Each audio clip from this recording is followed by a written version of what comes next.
Bom dia a todos. Declaro aberta a 5ª reunião da Comissão Especial destinada a proferir um parecer ao projeto de lei número 6.583 de 2013 do Estatuto da Família. Sobre a ata, informo que encontram-se à disposição dos deputados cópias da ata da 4ª reunião da comissão e indagam ao plenário se há necessidade da leitura da ata. Dispenso a leitura da ata. Não havendo discordância, fica dispensada a leitura da ata a pedido do nobre deputado. Sobre a ordem do dia, a audiência pública de hoje para discutir sobre o impacto da mídia na construção, estabilidade familiar, família e educação e a laicidade do Estado. O requerimento é do nobre deputado Diego Garcia, que também é relator dessa grande matéria. Eu queria justificar hoje a ausência do presidente da comissão. Ele parece que teve uma reunião extraordinária junto ao Palácio do Planalto, junto com o seu partido, e houve um desencontro de informações, por isso nós estamos atrasados aqui. Quero pedir desculpa aos nossos convidados e palestrantes, agradecer aqui pela presença do nobre deputado João Campos, que é o presidente da Frente Parlamentar Evangélica, e hoje a casa está tomada de audiências públicas e comissões. Se os senhores caminharem por aqui, vão ver isso, e talvez por isso a nossa comissão esteja um pouquinho vazia. Mas com o decorrer do dia, nós vamos ficar aqui só até às 6 da tarde, né? Cada palestrante vai ter 3 horas para falar, então fique à vontade, daqui a pouco as pessoas começam a chegar aqui. Os nossos nobres convidados de hoje são o senhor Pedro Paulo de Oliveira Júnior, doutor em Medicina pela Universidade de São Paulo, mestre em Informática, graduado em Engenharia de Computação pela Pontifícia Universidade Católica do Rio, trabalha com formação de pais e professores em temas relacionados à educação de crianças e adolescentes num ambiente com inúmeras inovações tecnológicas, em que as crianças e os adolescentes muitas vezes dominam essas tecnologias melhor do que os pais. Também está conosco hoje o Dr. João Malheiro de Oliveira, doutor em motivação de ensino e aprendizagem da educação básica da Universidade Federal do Rio de Janeiro, possui graduação em administração de empresas pela USP, mestrado pela Universidade Federal do Rio de Janeiro, com ênfase em projeto político-pedagógico. É consultor educacional com mais de 30 anos de experiência na área de educação e atualmente é pesquisador do grupo de pesquisa sobre ética e educação da Universidade do Rio de Janeiro. E, por último, o Dr. Vladimir Brega Filho, que possui graduação em Direito, Instituição Toledo de Ensino, mestrado em Direito pela mesma instituição Toledo, doutorado em Direito pela PUC de São Paulo e pós-doutorado na Universidade de Lisboa. Atualmente é professor adjunto da Universidade Estadual do Norte do Paraná e promotor de Justiça do Ministério Público do Estado de São Paulo. Pois bem, hoje nós vamos ter aqui uma audiência com alto gabarito e com bastante informação. Eu quero convidar para compor a mesa os senhores Pedro Paulo Magalhães de Oliveira Júnior, mestre em Informática pela PUC do Rio de Janeiro. Qual? Eu coloquei um acento circunflexo. Ok. É que aqui, nessa outra lista, não tinha um acento circunflexo. Perdão, doutor Vladimir. Pronto, aqui está comprovado. Então, por favor, trata de colocar aqui o acento circunflexo. Também quero convidar para compor a mesa o doutor João Malheiro de Oliveira, que é o doutor em Educação pela Universidade Federal do Rio de Janeiro, e o doutor Vladimir Brega Filho, promotor de Justiça de Santa Cruz do Rio Pardo.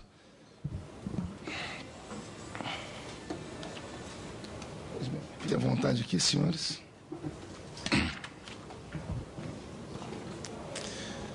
Antes de passar a palavra aos nossos convidados, eu peço atenção quanto ao procedimento a ser adotado aqui durante a nossa audiência. Os convidados disporão de até 20 minutos sucessivamente para suas exposições. Logo após, será concedida a palavra aos deputados segundo a ordem de inscrição, os quais terão 3 minutos para interpelações. Considerações, tendo os convidados o mesmo prazo para resposta, sendo ainda facultadas a réplica e a tréplica pelo mesmo prazo de 3 minutos. A lista de inscrição para os debates encontra-se à disposição dos senhores deputados na nossa mesa de apoio. Daremos, então, início às nossas exposições. Houve aqui... Pedindo apoio aqui à nossa mesa. Quem é o primeiro? Está aqui em ordem? Não. Perfeito. Perfeito. Com a palavra o senhor João Malheiro de Oliveira, doutor em Educação pela Universidade Federal do Rio de Janeiro e consultor educacional. Vossa Senhoria tem até 20 minutos para a exposição dos seus... O senhor fique à vontade. O senhor precisa... Nós temos um microfone. Eu quero pedir a assessoria da mesa para encontrar um microfone avulso, para que o nosso doutor possa expor...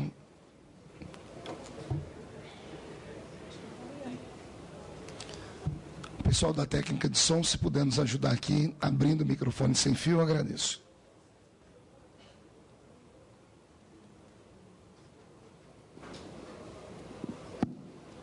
Aqui é Brasil. Agora sim. Eu poderia pôr, então, a exposição. Teria que pôr para clicar aqui, por favor. Não, dá licença, que eu acho que eu faço.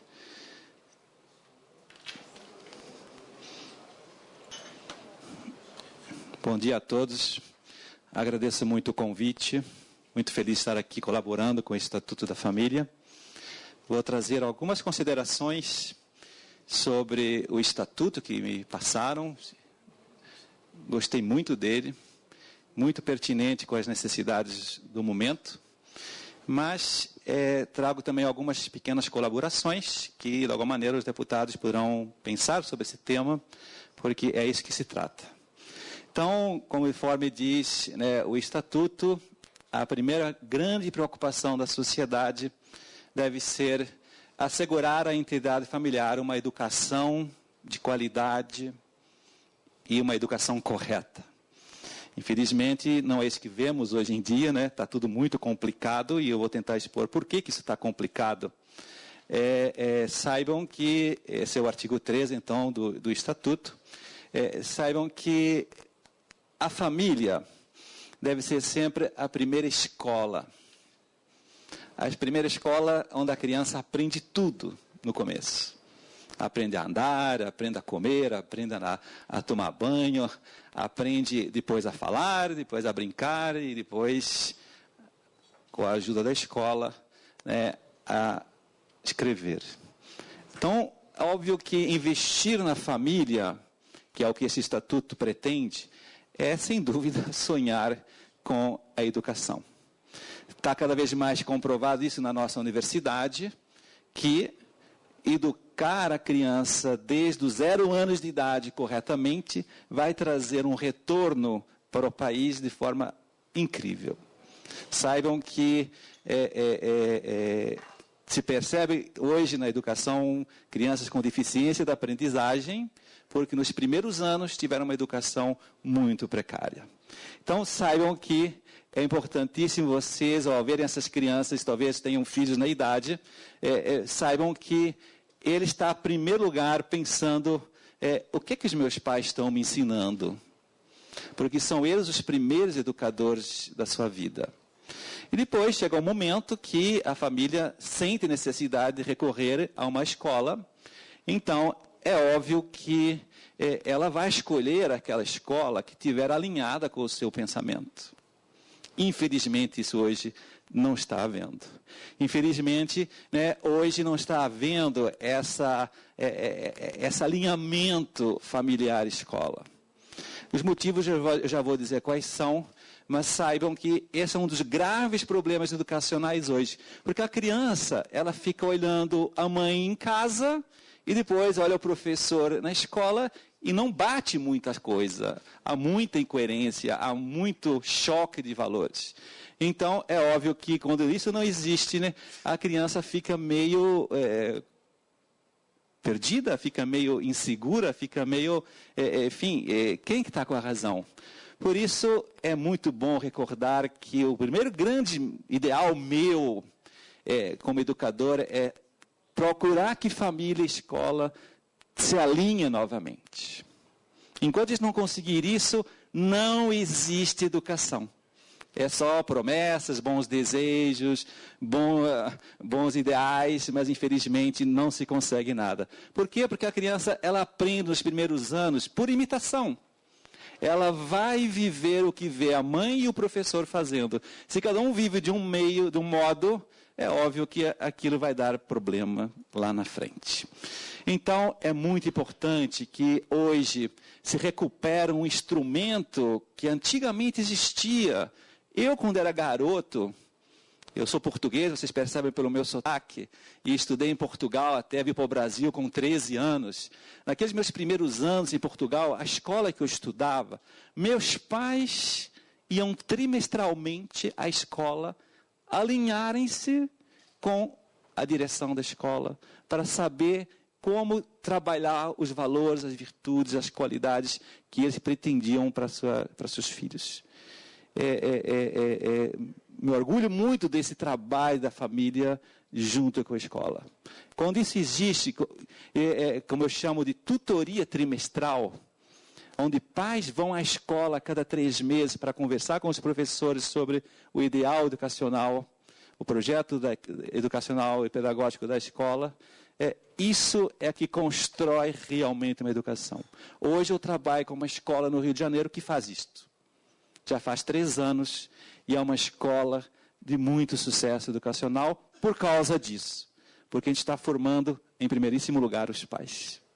Depois os professores, depois os funcionários e depois, muito em quarto lugar, os alunos. Então, é importantíssimo recuperar esse ideal para que nós consigamos uma educação de qualidade. Quando a família e a escola estão alinhadas, elas preparam a criança para entrar na sociedade. Esse sempre foi o procedimento correto, sempre produziu muitos bons frutos, esse caminho natural da educação. Mas o que está acontecendo hoje é exatamente o contrário. Hoje, quem está educando a sociedade é que está impondo os seus valores para a escola e depois para a família. É exatamente o processo inverso. Hoje a sociedade pressiona, e aqui o nosso professor Pedro Paulo vai nos falar em seguida através da mídia, como isso vai acontecendo. Hoje a mídia é que educa o país. E as escolas, com medo dessa pressão, vão se adaptando, e os pais, coitados, que têm muito pouca formação, às vezes, também. Então, infelizmente, é esse o grande inimigo da nossa educação. É uma mídia que muitas vezes não tem boas intenções, né, e vai minando o projeto família, o projeto escola. Então, hoje, se clama mesmo por boa educação. A gente nota, esses pais pedem, as escolas pedem, mas infelizmente a pressão social é tão forte que estão perdendo a identidade de educar. E quando uma família e uma escola perdem a identidade de educar, acabou a educação. Acabou a educação.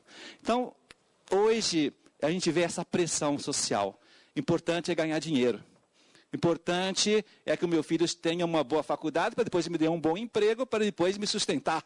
Né? E o resto? O resto, se vier, é bom, mas se não vier, paciência. Então, o meu grande ideal educacional é mostrar para quem trabalha com educação que só oferecer recursos econômicos é um projeto destinado ao fracasso. Porque hoje a gente percebe jovens se formando na universidade, nas melhores universidades, despreparados para a vida. Semana passada estive num processo de seleção de um banco do Rio de Janeiro, um forte banco, que chamou os formandos em economia da UFRJ para a seleção de trainees. E sabe quais foram as perguntas que eles fizeram nesse processo de seleção? Primeira pergunta, você poderia me explicar como é que é a sua vida de família? Você tem pai, você tem mãe, você tem irmãos? Como é que você se relaciona com a sua família? Segunda pergunta, você poderia me explicar quantos amigos você tem? O que você faz com os seus amigos? Terceira pergunta, você pode me dizer o que você faz com a internet todo dia? Como é que você usa esses recursos hoje? Quarta pergunta, você poderia dizer quais foram os últimos livros que você leu nos últimos 6 meses? E última pergunta, o que você fez nas últimas férias? Muito obrigado, está selecionado ou não? Aí vamos ver o que deu de função das respostas. Esse foi o processo de seleção. Não perguntaram nada de economia, de bolsa de valores, matemática financeira. Não estão interessados. Hoje está precisando de gente com caráter. Não tem no mercado. Tem gente muito boa tecnicamente, evidentemente, sempre teve e sempre vai ter, mas o que está faltando hoje é saber formar o caráter. Então, é muito importante, senhores, que a gente invista nessa formação dos pais. É aí que começa tudo.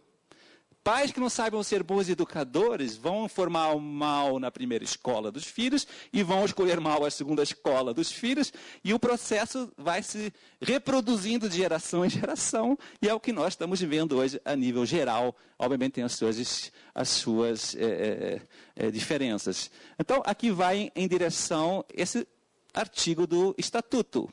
É importantíssimo ir criando nas escolas recursos para formar esses pais. Como isso é importante. Então, saibam que os pais hoje, a grande maioria deles, não tem recursos de educação. E também, quando tem, não tem forças para educar. Tão fracos. Porque é muito difícil educar. Precisa de muita qualidade.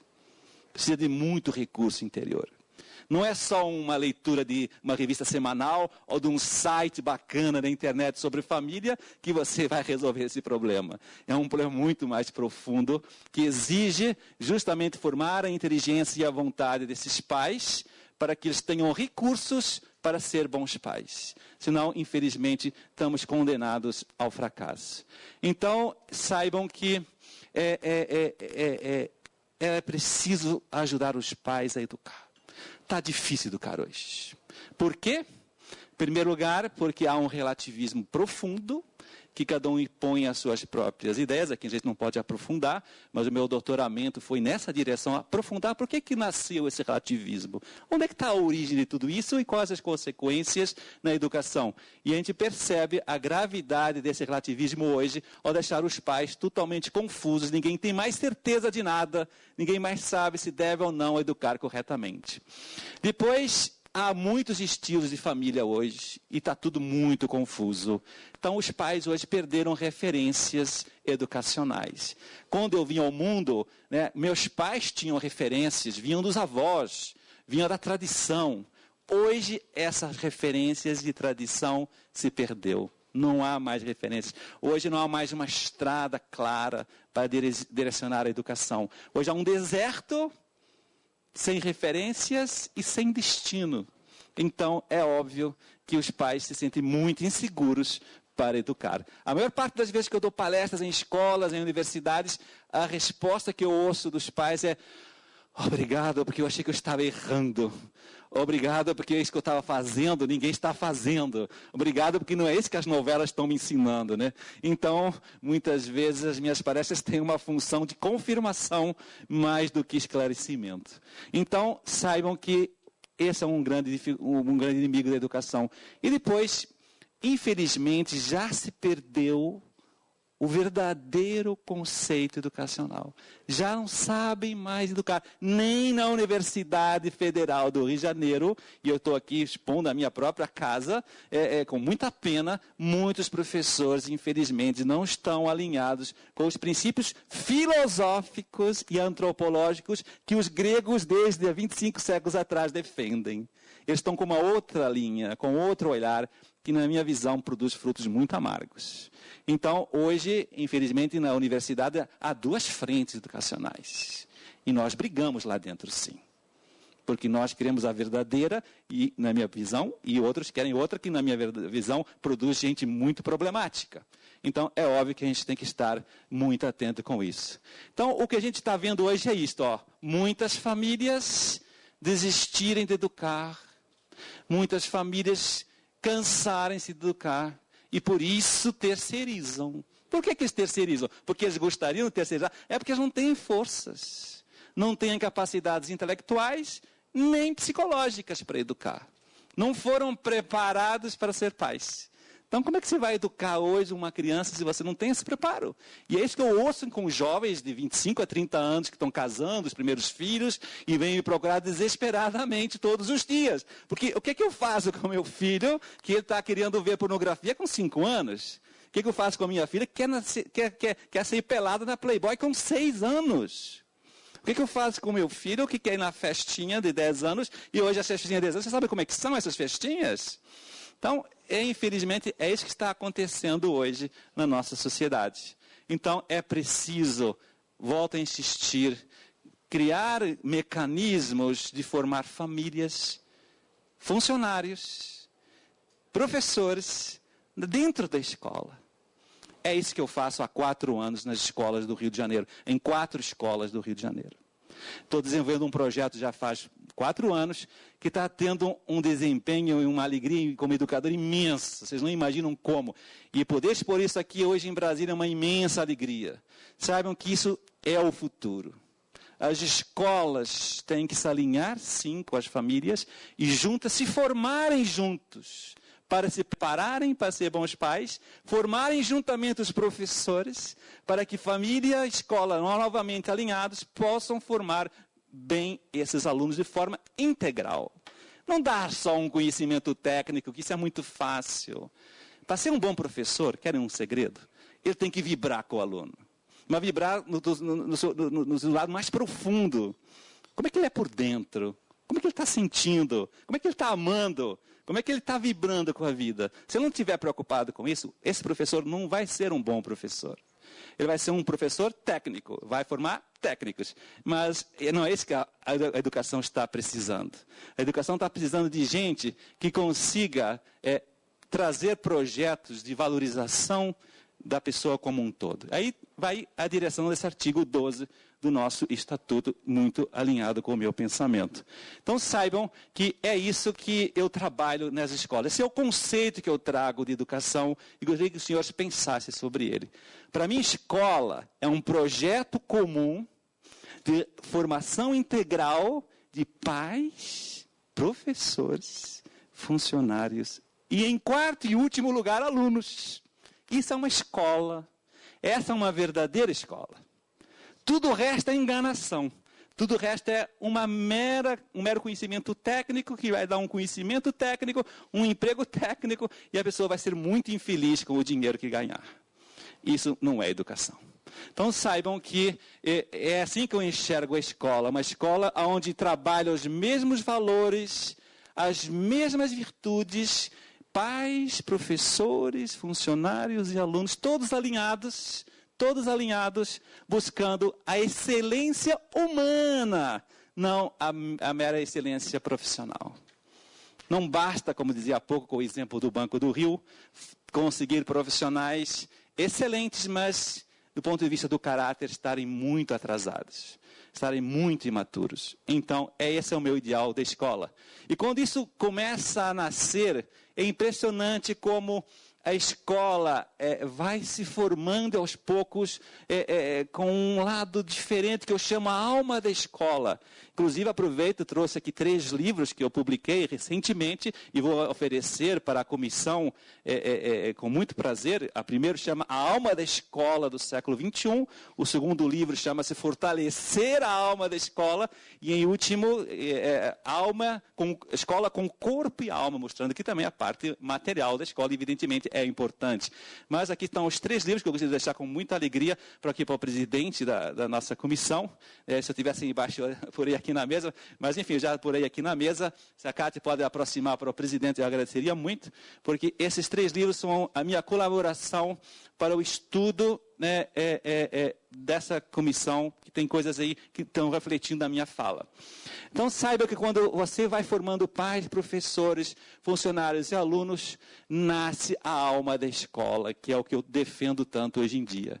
Vejam o temário das palestras que eu dou para os pais. Não vou aqui poder explicar, obviamente, todos eles, mas vejam que todos esses temas foram oriundos das suas próprias necessidades. Eles é que me pedem para abordar esses temas. E olhe como estão sendo bem recebidos. Mostro agora aqui algumas pequenas fotos de escolas que eu acabo de dar palestras. Olha, a direção da escola falava assim, mas será que vão vir alguns pais? Eles estão tão desinteressados. Olha, lotam as palestras, todas elas lotadas, mostrando justamente a necessidade que existe hoje de formar os pais. Eles estão precisando disso. Quem não forma os pais não consegue ir na frente, formando bem os filhos. Porque os filhos são o reflexo dos pais. Lembrem sempre disso, depois dos professores. Então, quando você não forma bem os pais e os professores, você não consegue grandes resultados a nível de caráter. Que é isso que é educar realmente uma pessoa.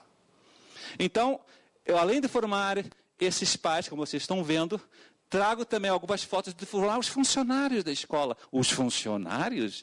Como assim?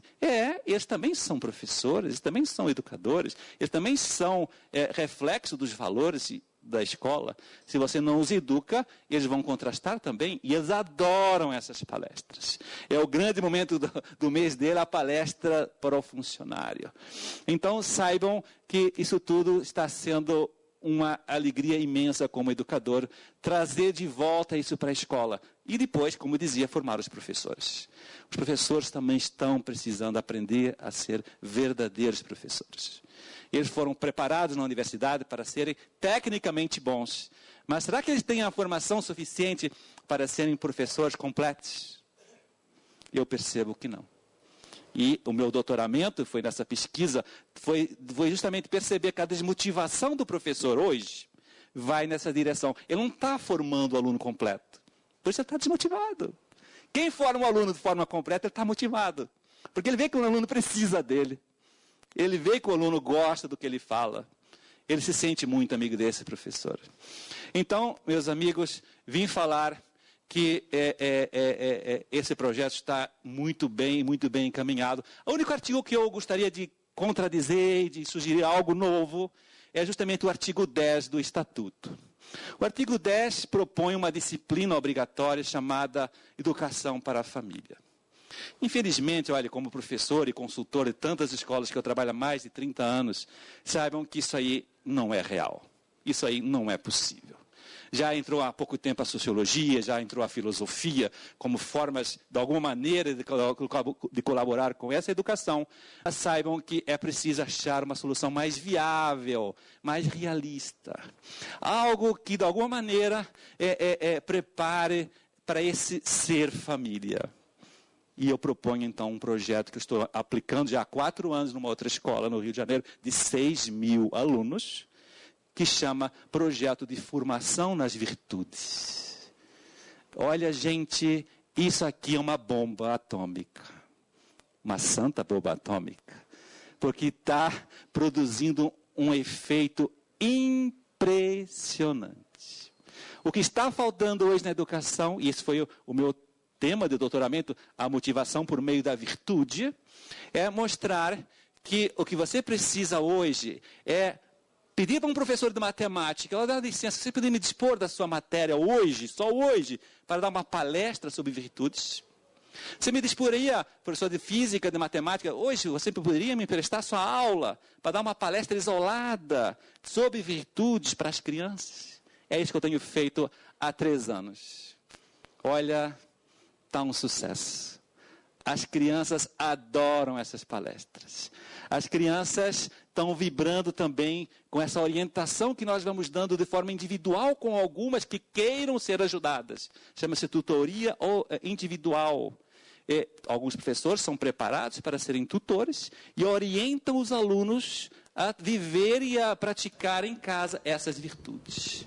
Então, saibam que é isso que, na minha opinião, prepara a criança para, no futuro, ser família. Você quer educar alguém para o futuro? Comece cedo. Você quer ser um bom pai e uma boa mãe? Você tem que começar cedo a aprender através da virtude. Senão fica uma coisa totalmente artificial, fica uma coisa falsa. Porque o que a gente percebe, a gente dizia no começo, os pais hoje não estão com o preparo, né, de ser pais, porque desde jovens não têm a capacidade de ser pais. Essa capacidade vem de quando o garoto é pequeno. Então, você quer sonhar com família sólida e família e educação forte, você tem que sonhar com integrar esses 3 motores da criança que, infelizmente, pouca gente conhece hoje.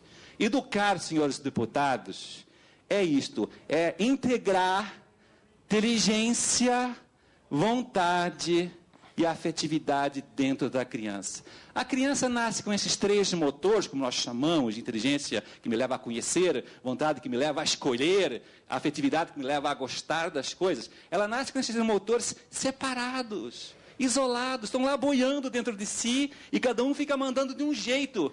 Há contradição dentro da criança. Claro que há. E hoje, com a influência da mídia, que o Pedro Paulo vai dispor agora, a afetividade da criança está ganhando longe da inteligência e da vontade. Educar hoje é fortalecer inteligência, vontade, afetividade, de forma que esses 3 motores, como um aeroplano trimotor, consiga ajudar a criança a decidir e a escolher corretamente. Hoje o jovem não consegue escolher corretamente porque ele só faz o que gosta. Porque é uma afetividade muito forte. Vocês acham que dá para ir longe na vida só fazendo o que gosta? Vocês acham que o limite que tantos pais me pedem para falar é possível viver sem vontade, sem racionalidade? É muito complicado. Então, para concluir, doutor. Estou concluindo. Essa está perfeita. Estou concluindo. Saibam que, então, todo o meu ideal educacional é formar essas 3 inteligências. Inteligência teórica, que é a única que a escola desenvolve hoje. A inteligência prática, que a escola não desenvolve mais, que é a que se faz para que ela faça as escolhas corretas. E a inteligência emocional. Quando você educa nessas 3 inteligências, através desse meu projeto de formação das virtudes na escola, a criança está sendo preparada para a vida. Está sendo preparada para ser um bom pai de família. Está se preparando para ser uma pessoa completa. Então, por que está aqui a necessidade de formar nessas 3 inteligências? Porque, efetivamente, são elas que vão levar a verdadeira aprendizagem da criança. Quando, hoje, muitas vezes, a gente sabe de crianças que têm problemas de matemática, tem bloqueio em prova, tem raiva de professor, isso é falta de inteligência emocional. Ele não tem um preparo psicológico para enfrentar dificuldades, para se relacionar com pessoas que ele não gosta, etc. Então, muitas vezes, você não consegue ir para frente. Então, alguns temas que eu estou trabalhando nas escolas, na educação infantil, esses temas, algumas fotos dessas palestras que eu estou dando para as crianças, para vocês irem sonhando com isso. São momentos que eu entro em sala de aula e falo para os alunos, e outros professores estão fazendo a mesma coisa, como aplicar essas virtudes no seu dia a dia, como controlar a sua internet, como controlar o seu celular, como controlar o seu Facebook, como organizar o seu estudo, como ter mais amigos, como ter... Então, é isso que as escolas estão precisando desenvolver. Quando você consegue isso, então a escola irá muito bem. E eu termino elogiando esse artigo 13 do Estatuto, que propõe esse Dia Nacional da Família, que eu achei a ideia maravilhosa. Não conhecia que tinha esse dia, fico muito feliz que tenha. Vou promover nas minhas escolas isso aí, porque eu não sabia que existia isso. Mas saibam que é isso que eu sonho para vocês. Então, eu agradeço muito a atenção. Espero que vocês tenham percebido que família e educação é muito mais sério do que a gente às vezes possa imaginar. E essa relação, se não é feliz, os frutos são muito, muito preocupantes. Muitíssimo obrigado. Estou aberto a perguntas. Muito obrigado, doutor João Malheiro de Oliveira, que é o nosso doutor em educação pela Universidade Federal do Rio de Janeiro, pela brilhante palestra. Dá vontade de lhe ouvir aqui umas 3 horas, viu? Nós vamos seguir aqui o procedimento de ouvir primeiro os nossos debatedores e, na sequência, nós vamos abrir para as perguntas. Antes, porém, eu quero registrar aqui a presença da nossa digníssima deputada Conceição Sampaio, lá do nosso lindo estado do Amazonas, pela sua presença, o deputado Jefferson Campos, representando aqui o seu grande partido, PSD, e eu fui informado que o deputado Sóstenes parece que teve um pequeno problema de uma indisposição, foi para casa aqui. Que o nosso deputado fique inteiro para voltar à tarde aqui. Nosso digníssimo deputado Evandro Gussi, do Estado de São Paulo. Muito obrigado, doutor, por ter tirado um tempinho da sua agenda corrida nessa Câmara para estar conosco aqui. E também registrar aqui a presença do relator e também autor do requerimento dessa audiência pública, o deputado Diego Garcia, que tem feito um trabalho brilhante na escolha dos nossos debatedores. Vamos ao nosso segundo orador dessa manhã, Com a palavra, o senhor Pedro Paulo Magalhães de Oliveira Júnior, mestre em informática pela PUC do Rio de Janeiro. Vossa Senhoria tem até 20 minutos para expor os seus pensamentos.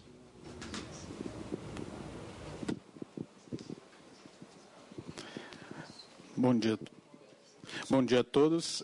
Queria agradecer ao senhor excelentíssimo presidente pela ceder a palavra e também agradecer ao deputado relator pelo convite que foi feito para participar dessa audiência pública.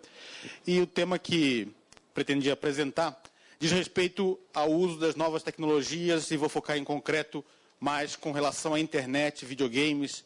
Eu acho que estou tapando aqui a tela. Então, falaria mais sobre essa questão dos videogames, internet e celulares, né? Para começar, né? Bom, em primeiro lugar, eu diria que a educação, como bem falou aqui o professor João Malheiro, tem agora um escopo muito ampliado, né? Um escopo muito ampliado com relação ao passado, não por questões assim de que as pessoas mudaram, mas sim por questão de que as circunstâncias, né, principalmente as circunstâncias tecnológicas, foram alteradas. E que circunstâncias tecnológicas são essas, né, que foram alteradas? Né? Essa necessidade dos pais de educar as crianças e os adolescentes, tanto para o mundo virtual como para o mundo real. Né? Há uma nova componente, um novo eixo de necessidade de educação, que é essa educação para o mundo virtual. E são inúmeras, né, as tecnologias que vão surgindo. Né? Eu poderia fazer várias sopas aqui de ícones, logos, né, empresas que surgem e morrem na internet, mas que representam, né, essa inovação, essa novidade. Né? Muitas vezes, infelizmente, o Brasil ainda não é um polo inovador em termos de tecnologia, né? Ainda está muito atrás nesse ponto, mas essas inovações que acabam vindo de outros países são algo que tem uma grande atração para as nossas crianças, para os nossos adolescentes aqui no Brasil. Dentre todas essas tecnologias, eu diria assim, que o primeiro passo que nós temos para poder educar, para poder legislar, é saber o que eles são, né? Interessar-se por essas tecnologias, estar a par. Né? Não é possível saber tudo o que acontece, né, em termos de tecnologia, estar a par do último lançamento, mas ter uma mente aberta em termos de interesse pelas novidades, interesse pela tecnologia, é algo muito salutar para poder educar, para poder legislar, para poder governar o Brasil. Se a gente pergunta, né, se mudou alguma coisa nos problemas de sempre, né, muitas pessoas vão dizer, olha, não mudou nada, o ser humano continua sendo o mesmo que era e que sempre foi, e nada mudou. Né? Ou seja, sempre houve conteúdos impróprios nos meios de comunicação, sejam esses meios de comunicação os que haviam na Idade Média, em termos de jornais e pequenas revistas, e também isso teve grande atração sempre para adolescentes e para crianças. Por um lado, isso é verdade, mas por outro lado, também é importante notar de que houve uma alteração muito grande em termos de mudanças tecnológicas intrageração. Se cada um de nós pensar na tecnologia que havia quando os nossos pais eram crianças, provavelmente para alguns daqui, quando o pai era criança, a tecnologia disponível era televisão preta e branca, e quando nós nascemos já havia televisão colorida. É um salto tecnológico, sem dúvida, mas é um salto tecnológico inferior ao que existe hoje entre uma mãe que nasceu num mundo em que havia CDs e havia DVDs, e hoje uma criança que tem acesso a qualquer tipo de vídeo no YouTube, Netflix e diversos outros serviços, e que vão surgindo a cada ano serviços que fazem com que 5 anos seja uma eternidade do ponto de vista tecnológico. Então, essa mudança, essa velocidade grande de alteração tecnológica que fez com que, dentro de uma mesma geração, haja um salto de tecnologia que é impactante e que tem implicações em termos educacionais, é algo que faz com que as pessoas tenham mais dificuldade de se adaptar a elas. E essa dificuldade, eu diria que as pessoas, e todos nós aqui já sentimos um pouco assim o peso dos anos, né, e que vai passando, né?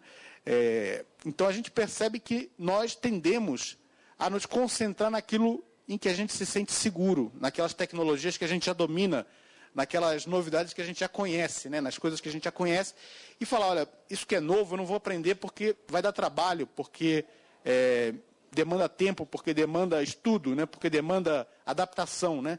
Então, esse salto de geração, ele é acentuado porque as crianças estão mais abertas a aprender, são como esponjas que conseguem absorver mais rapidamente o que está passando à sua volta, enquanto que nós temos mais resistência, mais dificuldade e precisamos combater isso.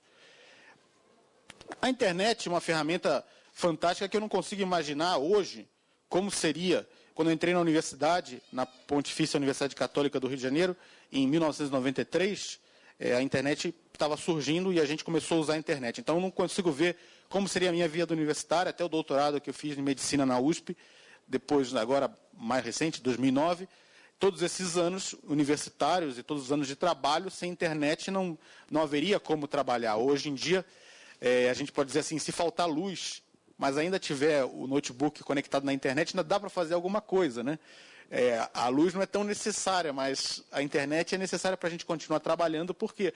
Porque precisamos fazer operações financeiras, porque precisamos enviar mensagens, porque precisamos pegar artigos para ler, porque precisamos publicar coisas, porque precisamos, vamos dizer, consultar outras pessoas para o nosso trabalho profissional, né? Mesmo o trabalho de um deputado, de um senador, hoje depende intensivamente da conexão com a internet, né? Esse feedback que os deputados acabam recebendo através das redes sociais, dos e-mails, né, da comunicação via Twitter, né? Muitos dos nobres deputados aqui têm uma conta no Twitter e participam ativamente, né?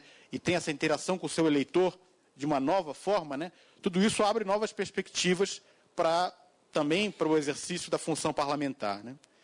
É importante também perceber que a internet trouxe uma série de, vamos dizer, benefícios enormes, mas também alguns riscos, né? Esses riscos, eu diria assim, dependência do uso de internet, né? De que hoje tem pessoas que, se tomar o celular dela, ela ficaria extremamente nervosa. Uma das formas que o governo poderia fazer para ganhar qualquer medida aqui na casa seria dizer para o deputado, olha, seu celular está retido até que você vote aqui no meu projeto, né?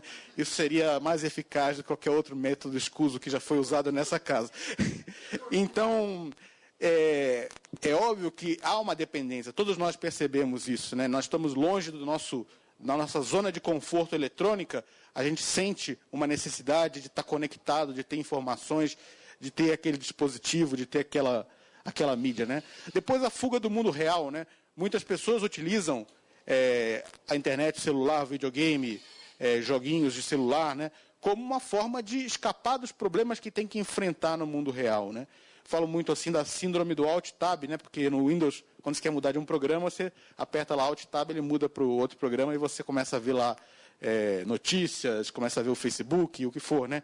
Então, quando a gente às vezes está num trabalho complicado, num trabalho difícil, há essa tendência, assim, essa dificuldade que nós temos que enfrentar de seguir naquele trabalho e de não mudar para uma outra tarefa, né? De não mudar para uma coisa, para uma fuga eletrônica, diria assim, né? Também perda de referências morais, né? A gente vai vendo que a exposição a conteúdos que vão contra os valores da família, vão contra os valores educacionais positivos, né? Tudo isso vai gerando uma carga emocional, uma carga, vamos dizer assim, até deseducacional, que influencia muito o modo como as pessoas se comportam, o modo como as pessoas enfrentam seus problemas do dia a dia, né? O próprio consumismo também, né? Essa necessidade de trocar recentemente, vamos dizer, trocar continuamente de equipamentos, né? Olha, eu trabalho numa empresa de tecnologia, então, para mim, é um ótimo negócio que as pessoas troquem de equipamentos, mas eu acho que o consumismo, pelo consumismo, né? Trocar, gastar, fazer gastos supérfluos, né? Equipamentos que a gente comprou e não sabe para que servem direito, né? Tudo isso é algo que é um efeito que precisa ser combatido, que precisa ser, vamos dizer, pelo menos trabalhado do ponto de vista educacional, na família, na sociedade. E esse tripé, que é o tripé que eu diria assim, que é o centro daquilo que mudou do ponto de vista tecnológico, impactando na educação, que é uma abundância de conteúdos inapropriados, e quando eu falo uma abundância, vamos dizer assim, é algo nunca visto assim em termos de conteúdos inapropriados, todas aquelas questões que, vamos dizer, antes uma pessoa para ter, vamos dizer, um adolescente nos anos 80, né, que quisesse ter acesso a algo que o pai proibisse, né, ela teria que ter uma operação logística complexa para obter aquilo ali. E atualmente, rapidamente, através do Google, ela consegue ter acesso a coisas. E alguns poderiam advogar, falar, olha, mas eu sou favorável que as crianças tenham acesso a conteúdos eróticos aqui, porque eu defendo essa tese. Bom, eu não sou partidário da mesma tese, não concordo, mas diria assim, mesmo que você concorde com isso, você não poderia dizer que você concorda que uma criança tem acesso a um site com tutorial ensinando como se matar de maneira correta, ou como se matar de maneira eficaz, né? E é isso que eu pretendo mostrar aqui, né? Ou seja, de que há de tudo na internet e que os pais têm o direito de exercer, dentro dessa tarefa educativa dos pais, uma orientação, um controle, uma educação de conteúdos que os seus filhos têm acesso na internet, né? É uma tarefa principalmente dos pais, né, nessa coisa de educação, né?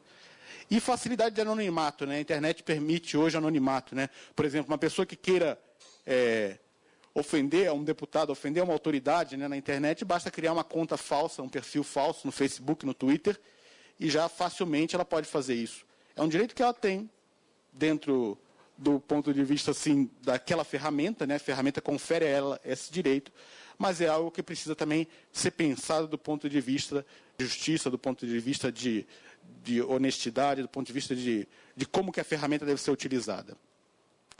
Uma pesquisa que a gente conduziu há alguns anos, tem já uns 3 ou 4 anos, mas é uma amostra significativa de quase 1.500 crianças e adolescentes, que mais de 70% dos adolescentes visitam sites pornográficos com frequência. Com frequência, aqui quer dizer todos os dias, né? A partir entre 10 e 15 anos, né? E 87% dos pais acham que os filhos não fazem parte do grupo dos 70%. Então, a conclusão que a gente pode tirar daqui, né, sem muito exercício estatístico, é de que os pais, às vezes, não têm muita consciência do que os filhos estão fazendo nesse tempo de lazer, ou o que for, com relação ao uso de internet, de celular, de videogames, né?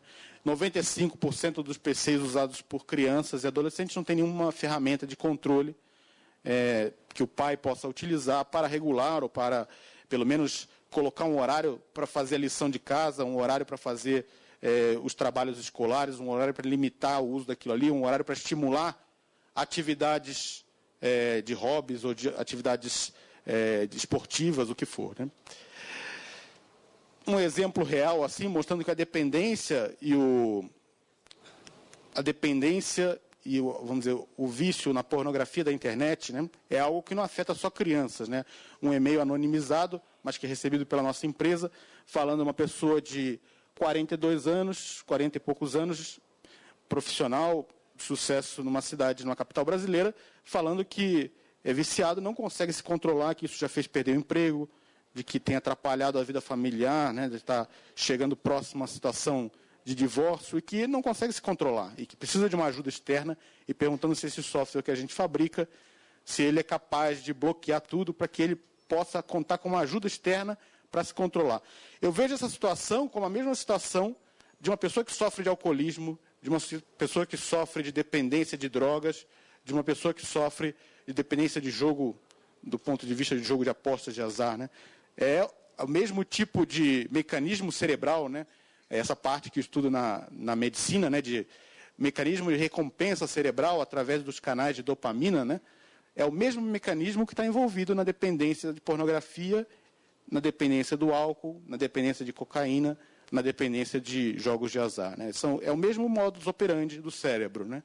Que busca uma recompensa e depois essa recompensa vai sendo cada vez mais demandada para gerar um prazer, para gerar uma satisfação, uma gratificação. E isso vai gerando uma satisfação, uma depressão que pode levar a pessoa ao suicídio, pode levar a pessoa a uma depressão profunda, né, a alguma outra transtorno psiquiátrico.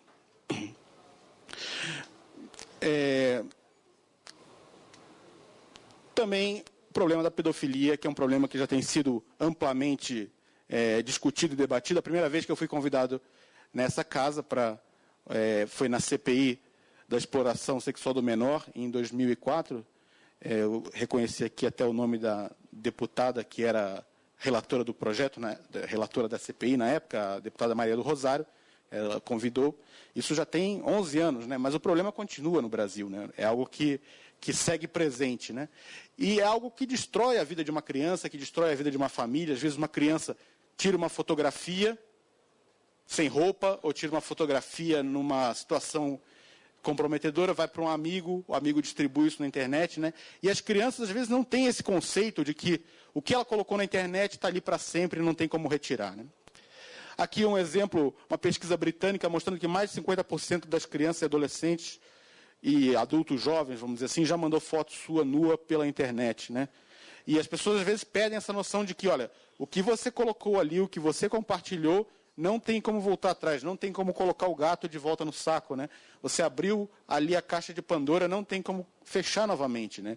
Então é preciso saber que, olha, isso aqui não é para ser compartilhado na internet, né? Também essa questão desse fenômeno que o pessoal tem chamado de sexting, né? Que é envio de relações íntimas, né? Pela internet para o namorado ou para... E que é isso, né? A campanha britânica, né, o governo britânico, preocupado com isso, falava, faça uma pose, tire uma foto e se arrependa para sempre, né? Essa é a ideia por trás disso, né? Como falava, né, sugestões, né, que você encontra na internet, né, esse site é um serviço chamado Satan Service, né? É um serviço que tem várias dicas de como ensinar a pessoa a se matar de maneira eficaz, né? Dizendo que, olha, não tente fazer isso, porque isso você não vai se matar e vai se machucar, mas se mate dessa maneira. Então, esse tipo de conteúdo disponível também, né? Ou conteúdo ensinando a fazer drogas caseiras, né? Fabricar drogas com materiais caseiros, né? Sites também que estimulam a traição ou a infidelidade matrimonial, né? Que aquilo tipo de outdoor que peguei no Rio de Janeiro, né? Tem um caso agora, arrependa-se depois, né? Ou seja, que vai atacando valores da família. Ou seja, tudo isso são fatos, né? Não são coisas que eu digo assim, olha, a missão do parlamentar é proibir a existência de qualquer conteúdo e controlar o conteúdo da internet. Mas estou dizendo, esse é o cenário que existe. Eu estou apresentando o cenário que existe, né?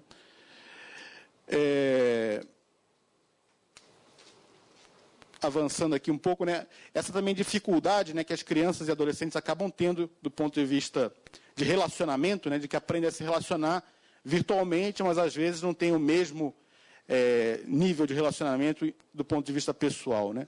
O uso dos dispositivos móveis, né, que cada vez mais é presente e acaba também criando distrações em sala de aula, acaba também produzindo, vamos dizer, uma dependência de estar ligado na telinha, né? Em um congresso americano, o pessoal falava do Down Gaze Syndrome, né? Que é a síndrome da pessoa olhando para baixo, né? Que é essa síndrome da pessoa que está focada na tela, né? Eu mesmo, essa semana, parei, vindo de São Paulo para o Rio, parei ali em Aparecida e bati a cabeça numa placa, porque estava olhando para o celular enquanto estava andando, e não olhei a placa e bati a cabeça, né? Então, sou uma vítima dessa síndrome, eu sou um exemplo, né, de pessoa que não presta atenção nas coisas e está olhando para o seu celular, né? Ia falar um pouco, mas aqui já estamos esgotando o tempo, então prefiro pular aqui um pouco, né, de falar que esses filtros de conteúdo que existem para a internet não são um mecanismo de censura, mas sim um mecanismo de proteção que os pais colocam da mesma maneira que colocam telas nos apartamentos para que as crianças pequenas não pulem da janela, né? Essa é a ideia, né? Algumas providências educativas, né? De que os pais mostrem aos filhos de que as ações têm consequências mesmo na internet, né? Também, né? De que essas crianças tenham convicções do que fazem, né? De que essas convicções não são algo só que devem ser seguidos por questão de lei, mas que são são valores que foram transmitidos a eles, né? Também estar atento, né? Os pais devem estar atentos a perceber, né, possíveis sinais, né, de dependência, de consumismo, de fuga do mundo real, de doenças psiquiátricas que vão surgindo pelo uso indevido de tecnologias, né? Falar um pouco sobre os videogames, já terminando. Os videogames são bastante atraentes, né? Tem jogos excelentes em termos de entretenimento, mas tem jogos extremamente violentos, e a gente já tem a oportunidade de conhecer. E eu diria assim que o grande problema desses jogos violentos são a educação do sentimento, né? Quando a gente está vendo um filme violento, nós somos um espectador. Agora, quando a criança é o que assassina no jogo, quando a criança é o estuprador no jogo, quando a criança é o que está assaltando no jogo, ele, em primeira pessoa, é o agente daquilo ali, e ele, em primeira pessoa, é, vamos dizer, alguém que está sendo mais influenciado em termos da educação dos seus sentimentos do que aquele que apenas é um espectador passivo, né? Os jogos com realismo gráfico que a indústria tem conseguido, né, fazem com que esse ambiente seja cada vez mais imersivo, né? Aqui um exemplo de um jogo chamado Ripley, que é um jogo onde ganha o melhor estuprador. Então, o objetivo é ir estuprando meninas no metrô, né? Então, esse é um jogo que existe e está disponível. E vão dizer, puxa, mas é proibido no Brasil. Sem dúvida, mas em qualquer camelô aí do Brasília, Rio, São Paulo, qualquer capital, a pessoa adquire esse jogo, né? Bom, e o legislador, né? Terminando aqui em poucos, diria assim, né? Os senhores têm uma oportunidade única, assim, do ponto de vista de formar, né, o estatuto, né, daquilo que vai guiar a família nos próximos anos no Brasil, né? É uma oportunidade única que os senhores têm, né? E o legislador hoje no Brasil, eu diria que tem uma percepção do ponto de vista da sociedade, pelo menos é a percepção que eu tenho, uma percepção não muito positiva, né?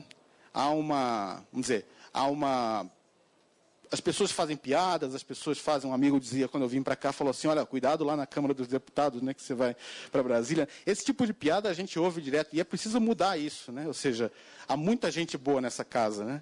Há muita gente de bem nessa casa, eu diria a maioria, né? Eu diria, há muita gente que está trabalhando para o bem do Brasil nessa casa, né? E é preciso que os senhores façam essa voz da maioria ser escutada, né? Essa voz de representante do povo, né? De pessoas que estão aqui para servir o povo brasileiro, né, de que foram eleitos como servidores do povo, né, não pessoas que estão se servindo de um cargo, mas que recebem aquele cargo como uma missão, né, como um trabalho para a sociedade, né. Bom, o legislador, ele tem que ter em conta de que o papel dele não é criar um mecanismo de censura como o grande firewall da China, né, que impede o acesso, né. E eu recolho aqui um dos primeiros legisladores, na verdade, assim, teve um papel marginal do ponto de vista legislativo, mas foi um dos fundadores da América, né, dos Estados Unidos, né, dizia que aqueles que abrem mão da sua liberdade em nome da segurança não terão, nem merecem nenhuma nem outra, né. Então, quando pensarem, né, do ponto de vista de regulação da internet, né, eu diria assim, o Estado que se preocupa em fornecer aos pais ferramentas para que eles façam o seu papel de educação, e não o Estado tente ele suprir o papel dos pais na educação das crianças e dos adolescentes, né? Por fim, termino aqui com algumas sugestões da importância e exemplaridade dos pais e também, já que estamos numa casa legislativa, dos legisladores, né? Os legisladores, na medida que dão um exemplo de integridade na vida pública, de honestidade, de trabalho, né, duro, né, eles passam a ser um exemplo para a sociedade e passam a servir de exemplo também para as crianças e adolescentes, né? É muito importante que os senhores tenham essa noção de que são um espelho da sociedade, que a sociedade vai olhar para os senhores e para as senhoras e ver um modelo, né? Então, é uma responsabilidade que todos têm, né? Depois, as crianças também têm que ter convicções, né? Não é só uma questão legislativa de forçar a criança que atue bem por uma lei ou por um estatuto, ou por uma regulamentação, mas sim porque elas vão ganhando convicções, né? Então, um estatuto que fortaleça a família, que fortaleça a escola, que fortaleça a educação, também permite que as crianças tenham mais convicções. Também nós temos que conhecer as tecnologias, não podemos ser expert em tudo, mas aquilo que a gente coloca na nossa casa, aquilo que a gente está envolvido diretamente na aquisição, a gente tem que saber do que se trata. Diria também que os filhos, compartilhando com os pais esse tempo de lazer na internet, podem aprender a usar bem a ferramenta e, por fim, estimular outras alternativas de descanso, que cada vez vão caindo mais em desuso, né? Esporte, hobbies, né? Atividades ao ar livre, né? Criar soluções criativas para novos problemas, né? Deixo aqui o contato, para caso alguém depois queira mandar algum e-mail, perguntar alguma coisa, tem um contato, e agradeço novamente ao senhor presidente pela oportunidade e para o seu relator pelo convite.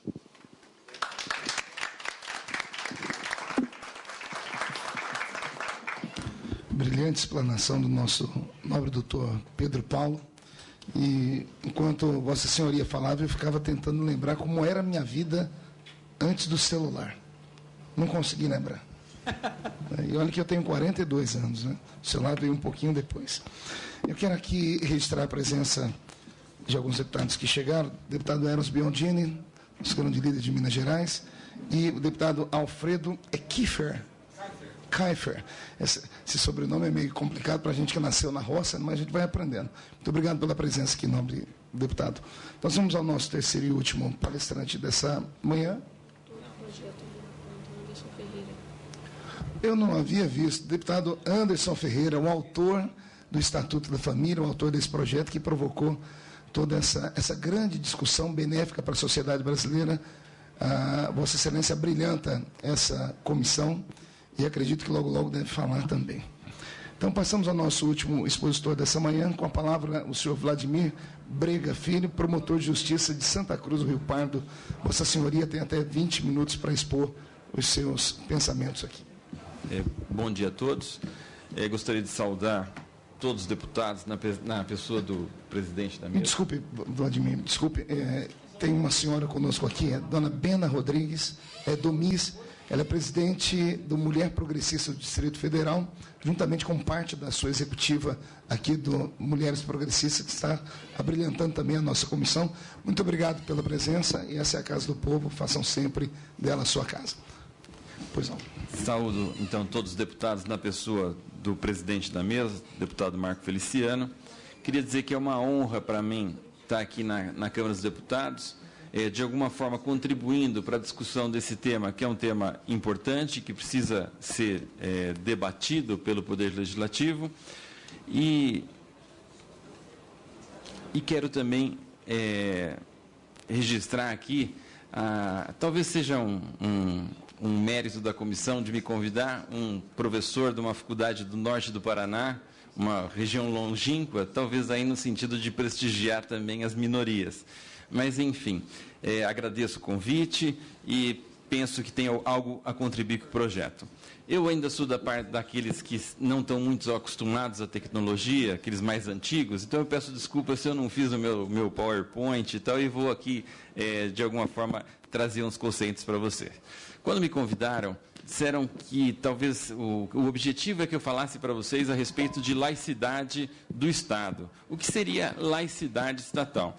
E para tentar entender por que a laicidade seria importante aqui para o projeto, procurando o projeto, cheguei à conclusão de que o objetivo talvez é muito relacionado ao tema casamento. Ou seja, laicidade e casamento são coisas muito próximas. O matrimônio é algo criado pela igreja e, de alguma forma, isso está relacionado ao projeto. E, por conta disso, acho que eu preciso, primeiro, trazer alguns esclarecimentos do que a Constituição entende o que é laicidade estatal. O que é o Estado laico? Para evitar que o projeto, e alguns digam, esse projeto não é razoável porque ele fere o Estado laico. Não, vamos tentar entender primeiro o que é o Estado laico, para depois, a partir do que é o Estado laico, construir um projeto que seja adequado para cumprir as missões constitucionais. E, para falar de Estado laico, talvez a gente pudesse lembrar o contrário do Estado laico, que é o Estado confessional. O Estado confessional é aquele Estado que tem religião, que foi o Estado que vigiou no Brasil na Constituição Imperial de 1824, em que a religião do Estado era a religião católica apostólica romana. Esse não vivemos mais um Estado laico, a gente não vive mais um Estado em que existe uma religião oficial para esse Estado. A partir da Constituição de 1891, o Estado ele passa a ser independente da Igreja, independente da religião, e o Estado não pode, e as constituições que vieram, todas repetiram isso, o Estado não pode ter vínculo, não pode ter associação com as religiões. Por conta disso, muitas pessoas adotam um discurso que eu chamo aí de laicismo exacerbado, que tudo que está relacionado à religião estaria equivocado.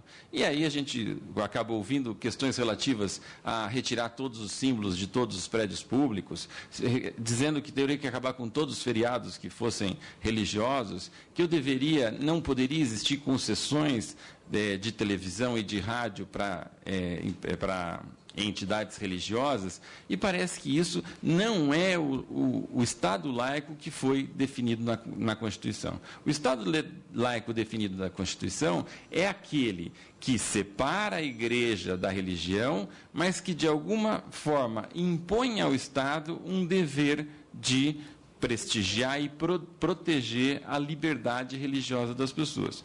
Por que eu digo isso? Basta a gente ler a nossa Constituição. A Constituição que começa no seu preâmbulo já invocando a proteção de Deus.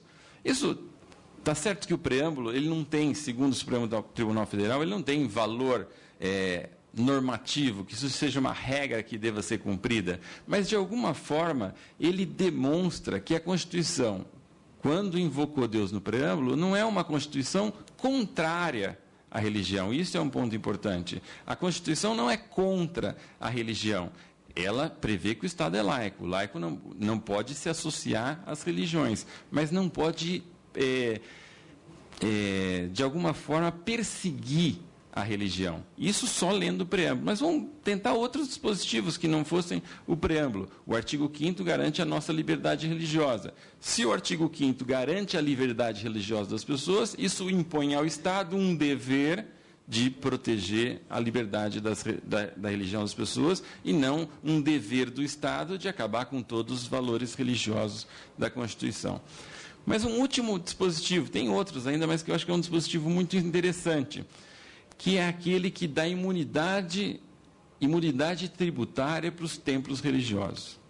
Puxa, a Constituição, então, de 88, além de garantir a nossa liberdade, além de dizer que o Estado é laico, ela cria um privilégio, porque não pagar imposto no Brasil é um privilégio, e um privilégio de que todos os templos religiosos não devem pagar tributos.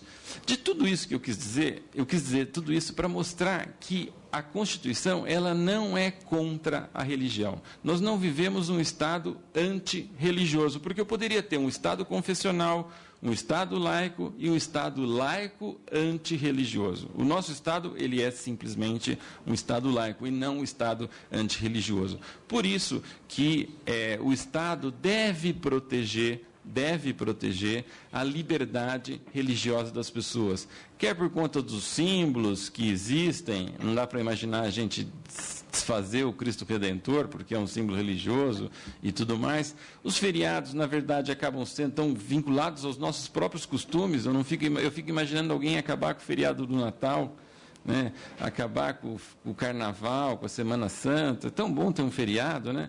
Mas o São João... então, não é isso que o Estado deve fazer. O Estado deve prestigiar o sentimento religioso, mas não pode se associar à religião. Mas, por outro lado, a gente tem que lembrar que o Estado laico, a laicidade foi criada também como uma forma de proteção das religiões. Proteção das religiões que nem sempre foram maioria, como é o Estado brasileiro atualmente. No surgimento das religiões houve muita perseguição, e a ideia de Estado laico é exatamente para evitar a perseguição contra as minorias. Então, as minorias religiosas que não podem ser perseguidas pelo Estado, para que o Estado imponha a ideia dele, a religião dele, ou a crença dele, ou a não crença dele. Então, por conta disso, quando se fala em religião, eu preciso pensar em dois aspectos, quando eu falo em laicidade. Eu tenho que pensar em neutralidade, ou seja, o Estado tem que ser um Estado neutro, que não pode nem prejudicar e nem privilegiar a religião, e eu também tenho que lembrar que o Estado está aí para defender as minorias. Então, esses são os aspectos que eu acho que, quando se fala em Estado laico, é preciso lembrar: neutralidade e proteção de minorias. E disse tudo isso para entrar na questão que eu acho que é uma questão muito controvertida do Estatuto das Famílias, como está previsto, que é a questão do casamento, a definição do que seria família.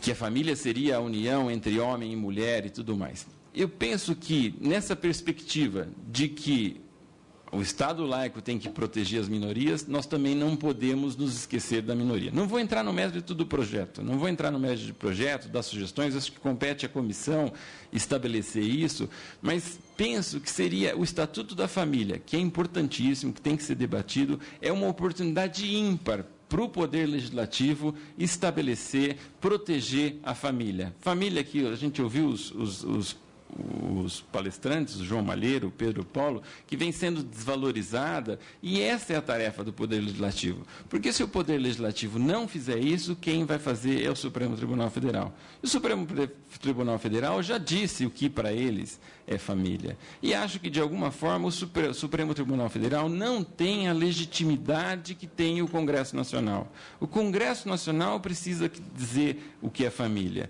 Talvez possa dizer o que é a família dita, aspas, não é a minha expressão, mas dita tradicional, mas também abrir uma possibilidade de que todos sejam agregados pelo conceito de família. Porque, por exemplo, nas escolas em que o João tem os seus trabalhos, existem todos os tipos de família, e todas essas famílias precisam ser abrigadas, todas as famílias precisam ser protegidas. Então, penso que é uma tarefa árdua, uma tarefa difícil, porque envolve toda a sociedade, pensamentos muito divergentes a respeito desse conceito de família, mas se o Congresso Nacional não enfrentar essa tarefa, a tarefa vai ser enfrentada pelo Supremo Tribunal Federal, que são 11 ministros, não foram eleitos pela população, foram indicados, o Congresso participa da indicação e tudo mais, mas, de alguma forma, acaba não representando o que a sociedade pensa. Muitas vezes, a pressão da mídia no Supremo Tribunal Federal é muito mais forte do que a pressão no Congresso. O Congresso é a casa da liberdade, as pessoas têm liberdade de falarem o que querem. Eu não fui, ninguém me disse o que eu deveria falar aqui, o que eu não deveria falar aqui, vim com a mais absoluta liberdade, mas penso que eu não tenho opinião formada, não tenho um texto construído, e penso que essa é a tarefa do Congresso Nacional.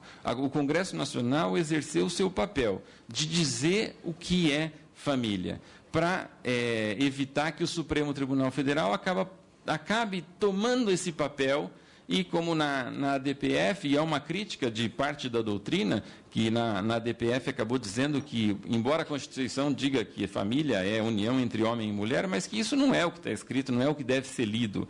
Mas quem deve dizer o que deve ser lido, o que não deve ser lido, quem deve regulamentar o dispositivo constitucional, não deve ser o Supremo Tribunal Federal, deve ser o Poder Legislativo, que tem legitimidade para entender o que é família, o que são famílias, como são essas famílias.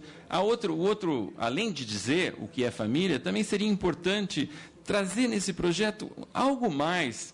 Talvez falar em união duradoura, união pública, porque a família não é um mero, do jeito que as nossas relações estão se desenvolvendo pela internet, né? Talvez alguém queira dizer que é uma família constituída no Facebook sem que ninguém se conheça, né? Do jeito que a sociedade está mudando. Então, talvez, alguns requisitos do que venha a constituir essa família, que essa união duradoura, essa união com uma ideia de futuro comum. Eu sempre digo que, para você ter uma família, todos têm que ter o mesmo objetivo. Não adianta o marido ter um objetivo econômico e a mulher tem um objetivo de cuidar dos filhos. Em algum momento, eles vão se desentrelaçar e, por conta disso, que as estatísticas vem demonstrando que o casamento no Brasil cada vez mais vem durando menos. Dizem as estatísticas que duram agora próximo de 10 anos. Né? Eu já venci essa fase, já estou aumentando a estatística.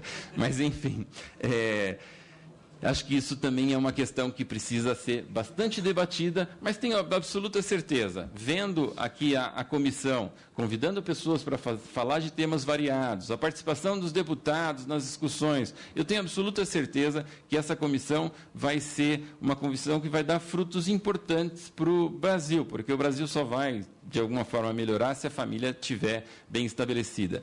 Qual vai ser essas famílias? Compete aos deputados dizerem quais são essas famílias. Mas a minha torcida é para que esse projeto não seja mais um projeto que fique sendo discutido, e que, finalmente, o Congresso Nacional acabe cumprindo o seu papel e impedindo, então, que o Supremo Tribunal Federal, que, na verdade, legitimamente também, na verdade, o Supremo acaba decidindo, porque o próprio Congresso Nacional acaba não discutindo essas questões um pouco mais polêmicas e que o Supremo usurpe essa função que eu penso que é do Congresso Nacional.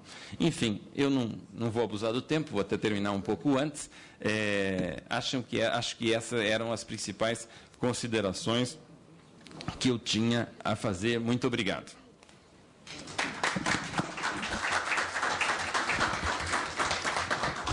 Muito obrigado, nobre procurador, doutor Vladimir Brega, pela sua exposição. Eu queria dizer que nós estamos tendo aqui a cobertura do E-Democracia, com a participação da sociedade, e veio um recado aqui do Renato de Brasília, que quer parabenizar o deputado Diego Garcia pela iniciativa de abordar esse tema dentro da audiência pública. Também quero registrar aqui a presença de alguns deputados que acabaram chegando. Deputado Evandro Rogério Roman, do PSD de São Paulo, e do Paraná. Minha assessoria falhou aqui. Paraná, perdão, nobre deputado. O senhor vai acabar perdendo os votos lá do Paraná por causa disso. Em São Paulo. Pois bem, agora eu quero passar a palavra aos deputados que estão inscritos, e se alguém ainda quiser fazer uma inscrição para a sua fala e não foi, por favor, é só comunicar à mesa.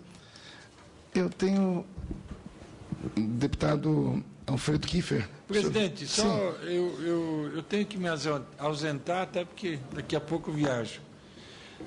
Só queria registrar aqui, já participei de outros eventos, o Diego aqui é minha testemunha, aqui, meu colega do Paraná, como o Rogério Roman, e não sou membro da comissão, mas eu quero registrar aqui e parabenizar a comissão pelas exposições que fizeram aqui.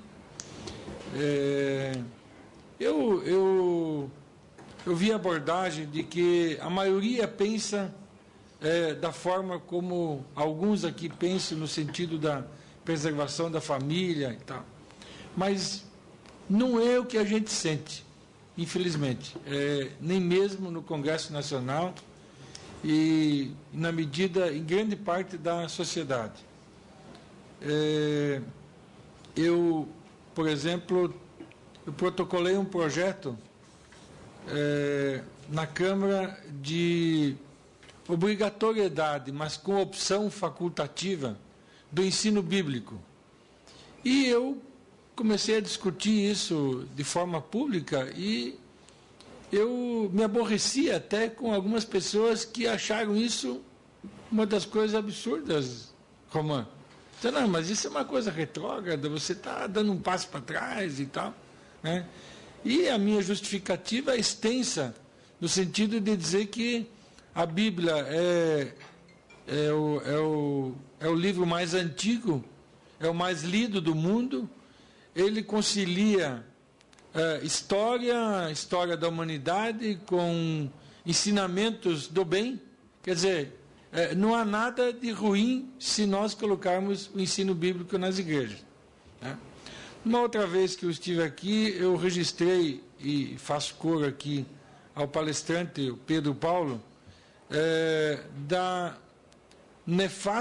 do nefasto resultado que nós temos com a internet. Eu associo isso à televisão pública que nós temos. Que eu sou totalmente favorável à total liberdade de expressão.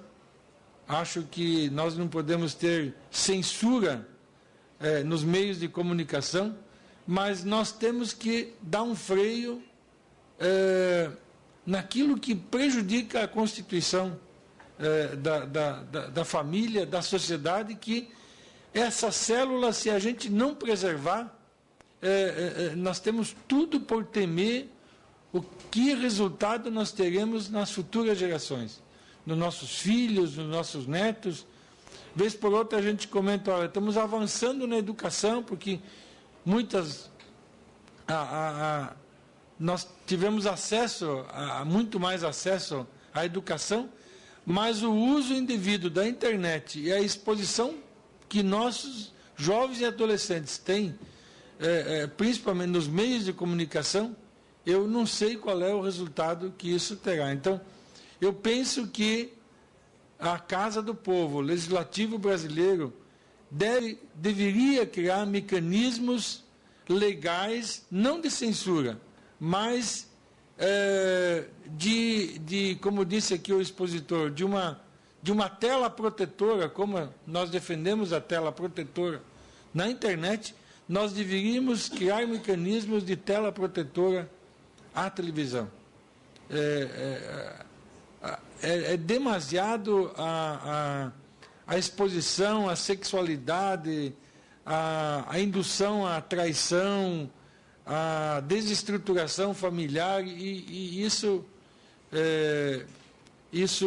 não vai fazer bem nem para nós, muito menos para as nossas gerações. Então, eu queria deixar esse registro aqui, pastor Feliciano, que nós temos que propagar isso. Defender a família, a célula máter, não é retroagir, não é ser retrógrado, não é ser antiquado. Eu acho que é ser moderno, sim, e nós estaremos contribuindo. Eu pertenço ao PSDB, Partido da Social Democracia Brasileira, mas eu sempre digo que o meu partido, eu tenho jovens e eu discuto com eles e as brigas às vezes são grandes, né? Porque o meu partido é o Partido Conservador Liberal Democrático, né? Conservador na sociedade e na família, democrático no sistema político e liberal na economia. Então, esse é o partido. Então, e dentro desse meu partido real, eu entendo que o conservadorismo, a manutenção daquilo que foi construído na história da humanidade, para o bem, deve ser preservado, deve ser mantido e deve ser construído. Era esse o registro que eu queria fazer. Permito a minha ausência e a minha retirada. Muito obrigado. Vossa Excelência tem 100 anos de perdão para qualquer erro que cometer. Muito obrigado pela sua fala, deputado Alfredo. Presidente, eu gostaria só de fazer um registro ao deputado Alfredo Kaifer, que a sugestão desse requerimento veio justamente das suas indagações naquela outra reunião. Então, apresentei o requerimento graças à contribuição que Vossa Excelência deu aqui para nós naquela ocasião. Às vezes pensamos aqui na casa que nós somos algumas vozes isoladas, mas de repente aparece o deputado Alfredo, que para mim foi uma surpresa do seu posicionamento, e isso nos estimula a continuar lutando pelos nossos princípios. Passamos então agora à lista dos oradores, e o primeiro orador inscrito é ninguém menos do que o relator do projeto e autor do requerimento, deputado Diego Garcia. Vossa Excelência tem... Pelo regimento são 3 minutos, mas Vossa Excelência tem o tempo que for necessário para indagar os nossos... Presidente, se me permite, eu gostaria de passar a minha inscrição, deixar ela por último, até para permitir para que os nobres colegas possam fazer suas perguntas diante da realidade que nós estamos vivendo nessa manhã com relação a tantas comissões, talvez algum deles tenha que se ausentar, e assim eu gostaria de ficar por último nas perguntas. Nobre, como sempre, e cavalheiro, né? Então, passamos aqui a lista de inscrições. O próximo inscrito é o deputado Anderson Ferreira, autor do Estatuto da Família. Senhor presidente, eu quero, em primeiro lugar, justificar os nobres colegas aí, como o deputado Diego falou, né? Hoje é um dia de muitas atividades e a gente choca os horários nas comissões. Eu tenho 3 comissões praticamente no mesmo horário, mas aí não consegui chegar a tempo, né? E eu vi os comentários por onde, ao chegar, né, de alguns parlamentares que já tinham passado por aqui, estavam registrando presença também, participando de outras comissões, de como foi importante o debate, a participação do doutor Pedro Paulo, também do doutor João Malheiro, né? E eu consegui ainda pegar pelo menos uma palestra aqui, eu consegui, que foi a do doutor Vladimir. E eu fico muito feliz, quero dizer que isso é uma realização de um grande sonho, né? Eu, quando cheguei aqui há 4 anos atrás, na legislatura passada, eu via nesta casa vários debates importantes, mas não via se debater aqui nesta casa políticas públicas para a valorização da família. Tinham sim projetos que traziam bem-estar para a família, mas não que assim, um único projeto que conseguisse trazer um conjunto de ações de políticas públicas. Foi daí que surgiu a nossa ideia de elaborar o Estatuto da Família, e hoje, a cada dia, eu tenho vivido um sonho de ver essa casa parar, como o deputado Marcos Feliciano acabou de falar. A gente vai se surpreendendo em cada audiência pública, em cada reunião da comissão especial, porque era um sentimento que nós percebemos na sociedade, e dentro da casa também nós percebemos isso através de parlamentares. Mas hoje esse sentimento ele se expande e ele se materializa, não é? Em participações, em surpresas em cada reunião que nós temos, assim, de adesões. Eu não tenho dúvida nenhuma que, a partir do momento que essa comissão aprovar esse relatório, com a participação popular através de audiências públicas, com a participação dos colegas aqui, o que nós trouxemos como relator ou como autor desse projeto foi apenas um esqueleto, um norte para que possamos seguir. Toda a comissão especial e cada projeto que tramita na comissão especial, ele sofre modificações e adequações, não é? Porque eu não sou palatino aqui da verdade e achar que todo o nosso projeto possa ser perfeito, não é? Eu tenho certeza que esse conjunto de cabeças pensando, não é? De participação popular, os anseios que a sociedade assim necessitam para que possa ser mais eficaz, não é? É mais do que importante num processo da tramitação de um projeto. Então, eu quero aqui agradecer a participação de cada um de vocês, agradecer aos parlamentares que têm se esforçado muito. A casa vive um momento, né, difícil. Nós ontem seguimos a madrugada em votações, o horário prejudica um pouco porque nós temos várias comissões nesse mesmo horário, mas mesmo assim eles não deixam de estar presentes em cada reunião, como também os convidados que assim são trazidos para cá e enriquecem muito esse projeto. Então, essa minha fala é mais um agradecimento pela oportunidade que vocês estão dando para nós parlamentares, para a sociedade brasileira, para enriquecer esse projeto, que tenho certeza será um dos projetos mais importantes nessa legislatura. Muito obrigado.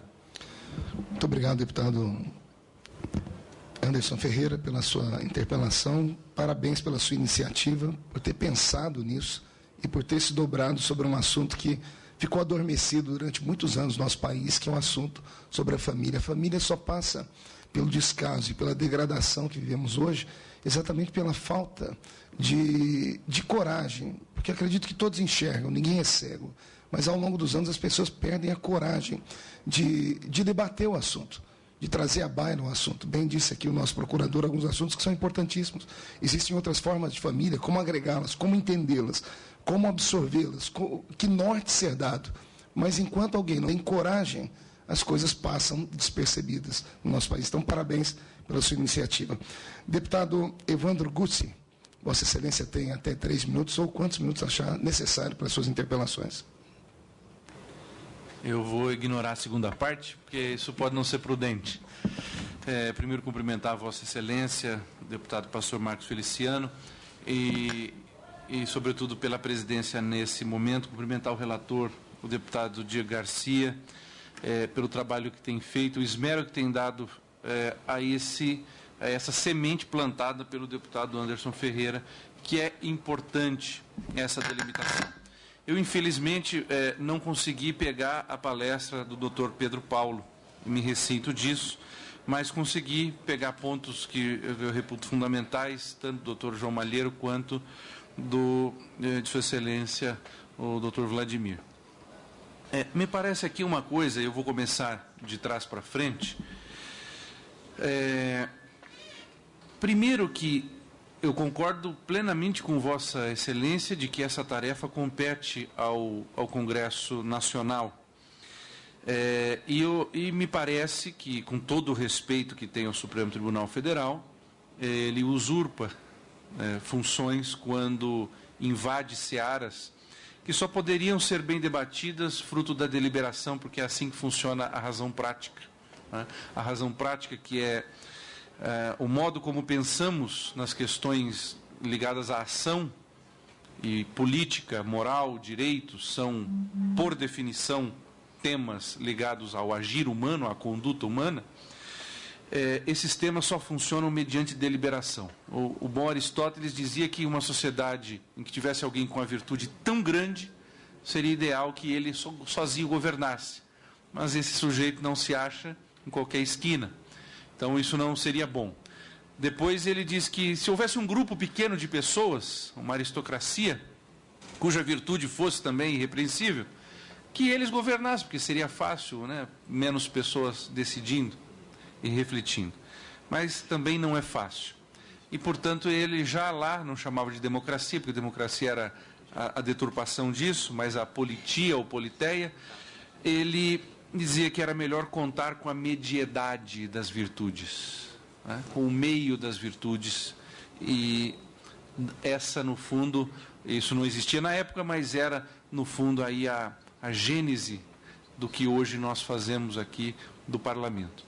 Então, essas questões só podem ser tratadas nesse âmbito. E quando o faz de uma maneira diferente, quer em decisões monocráticas, quer mesmo em decisões colegiadas, mas de colegiados que não representam, não tem em si plasmada a pluralidade das opiniões sobre política, sobre moral, sobre direito, ela não conseguirá jamais ter.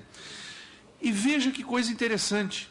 Age o Congresso, vai parecer paradoxal o que eu vou dizer aqui, e talvez até com um equívoco lógico, mas age o Congresso Nacional também quando não age. Age o Congresso Nacional quando diz: nós não achamos que devamos mudar esse assunto. E essa inação deliberada, proposital do Congresso Nacional, deve ser respeitada. E quando não é, na minha humilde opinião, trata-se de uma usurpação de outras funções constitucionais. Um outro ponto que Vossa Excelência tratou, e aqui nós estamos num processo de reflexão, gostei muito, em primeiro lugar, da análise do Estado laico, e dizer que quem contribuiu, a instituição que mais contribuiu para a laicidade do Estado, foi o cristianismo. A tentativa dos poderes públicos, em algum momento, querer impor a religião, na época, quem seriam os bispos, quem seria cardeal, quem seria papa. Havia uma pressão muito grande de autoridades da época para que isso acontecesse. Então, naquela ocasião, constrói-se uma frutuosa doutrina do Estado laico, segundo a qual diz, olha, o Estado tem que cuidar das questões terrestres, né?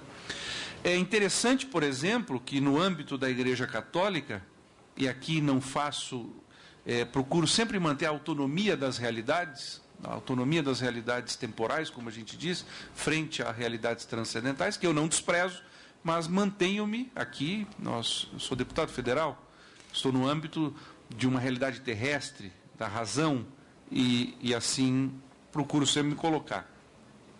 Mas no âmbito, inclusive, da Igreja Católica, não há questões dogmáticas sobre a família.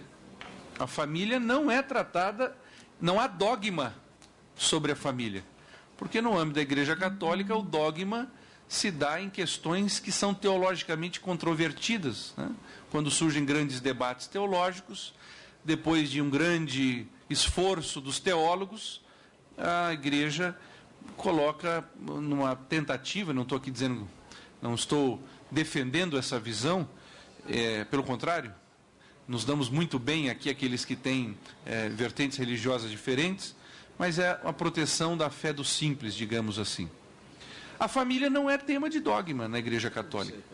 A proteção à vida não é tema de dogma na Igreja Católica, porque esses temas são temas aos quais nós chegamos tranquilamente pela via natural da luz da razão. Então, por isso, não precisamos de dogmas para esse tema. Então, quando alguém vem dizer, é dogmatismo... Não. Esses temas não estão no âmbito de dogmas. Esses temas estão no âmbito da razão. E aqui me preocupa uma questão importante. Portanto, eu me felicito com a contemplação que Vossa Excelência faz da laicidade do Estado, né? Talvez o maior pensador que nós tenhamos no mundo nisso é um espanhol chamado Andrés Ollero, que é juiz do Tribunal Constitucional da Espanha e talvez o maior pesquisador sobre laicidade e laicismo. E o que vivemos no Brasil hoje é um laicismo, ou seja, aquele que por algum momento, por alguma razão, descobre-se que o sujeito é cristão ou alguma coisa, esse é um pária e precisa ser segregado da sociedade. Eu tenho registro de casos de professores que, aprovados em concurso em universidades federais no Brasil, os alunos se revoltaram. Não, ele não pode ser professor de filosofia porque ele é católico. Isso aí feriria toda a concepção de laicidade. Sem querer me estender, que o tema é tão importante e as contribuições de Vossa Excelência, de Vossas Senhorias, certamente tão ricas, mas dentro da tarefa do Congresso Nacional, eu não acho que nos caiba dizer o que é família. Nós podemos sim reconhecer juridicamente aquilo que a natureza apresenta como família. Porque eu sou daqueles que ainda acredita que o ser humano é capaz de contemplar a natureza e extrair dela a sua racionalidade. Eu vou repetir algo que já disse aqui. Me impressiona, eu gosto muito de programas sobre o reino animal, Animal Planet e outros aí, e fico impressionado com a riqueza e a sofisticação a que a ciência chegou em perceber o porquê das coisas. O porquê da cor de um determinado animal, a acidez de sua saliva, enfim, milhares de outros exemplos. Olha, ele tem o dente assim porque ele come determinada coisa assim. Ou seja, há uma racionalidade na natureza. Há um porquê das coisas serem como são. E isso, no âmbito do reino animal, já ficou assim. Inclusive, rende canais de televisão que tratam exclusivamente sobre isso o tempo todo. O que me assusta é que quando nós olhamos para o ser humano, toda essa sofisticação simplesmente desaparece. E aqui vou voltar a lembrar Chesterton, e vou parafraseá-lo, não tenha entre aspas, ele diz o seguinte, né? Que um elefante tenha tromba é uma coisa curiosa. Que 2 o tenham é impressionante. Que 4 elefantes tenham tromba é um milagre. Que todos os elefantes tenham tromba, isso é um complô. Isso é um complô. Claro que isso era um sarcasmo, uma ironia aos céticos, àqueles que não conseguem olhar a natureza das coisas e extrair dela uma racionalidade, um porquê de ser. Então eu acho que seria pretensioso no Congresso Nacional, por parte do Congresso Nacional, dizer, nós vamos dizer o que é família. Nós podemos aqui criar uma lei dizendo o que é porco. Isso não transformará os porcos e nem transformará as galinhas em porcos. Porque há uma realidade a ser observada.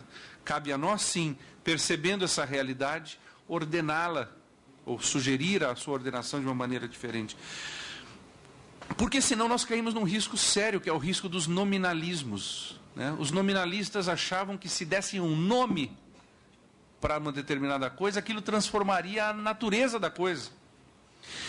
E eu não quero comparar as duas situações, porque comparar as coisas ao nazismo é sempre uma beira, assim, uma coisa ralé, radical e ralé. Então, na minha predição, não é essa. Mas o nominalismo foi um dos pressupostos para que o nazismo pudesse viver o que fez. Por quê? Há um filme muito interessante, eu nunca me recordo o título, mas que mostra, um filme que passa praticamente em uma mesa, em que a cúpula nazista passa a decidir sobre a solução final dos judeus. E eles começam, a ideia final é desenvolver uma lei que permita a solução final, porque os nazistas eram extremamente legalistas, uma preocupação com o direito positivo, como nós não temos hoje, mas então não podia ser uma coisa que não pudesse ser racionalmente explicada. E eles começam a dizer, nós temos que acabar com os judeus, não dá para criar mais campos de concentração, eles não morrem suficientemente bem por causas naturais, enfim. Mas aí começam a discutir, olha, mas nós não podemos matar alemães. E essas pessoas são alemãs. Eles começam a dizer, não, espera um pouquinho, mas quem é filho de pai? Os judeus atribuem se eu não estou errado, o pastor Marcos Feliciano é grande especialista nesse assunto, atribui a filiação à mãe. Então não tem problema. Se é filho de pai alemão, isso aí já não tem problema. Então vamos construir aqui. Se é pai alemão, já não é mais alemão. Se é filho de pai judeu, não é mais alemão. De mãe judia, ele não é mais alemão, porque a nacionalidade dos judeus é dada pela mãe. Então, se é mãe judia, não é mais alemão. E foram construindo uma grande arquitetura deplorável, não há dúvida, para dizer quem era alemão.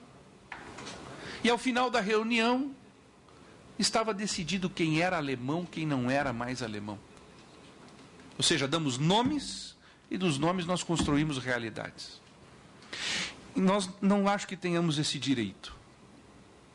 Não estou dizendo que é culpa minha ou do deputado Diego. Nós não temos esse direito de por nomes construirmos. Família é uma realidade natural. Todas as espécies tendem à procriação. O ser humano, no que tem de biológico, também entenderá. Só que a procriação do ser humano depende num passo 2, que é a educação, coisa que não existe. Educação em sentido estrito não existe nas outras espécies. Educação é a especificidade humana. E a educação depende de formação teórica, depende de formação prática. A educação, e aqui saúdo Dr. João Malheiro, que brilhante exposição com a qual Vossa Senhoria nos brindou. A educação pressupõe o conhecimento das faculdades da alma.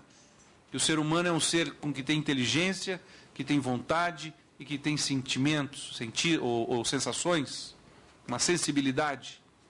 E que o que caracteriza a humanidade é justamente a não sujeição à sensibilidade, o que é próprio dos animais, mas uma possibilidade de se posicionar perante elas a partir da inteligência e pelo caminho da vontade, digamos assim. Isso nos faz humanos.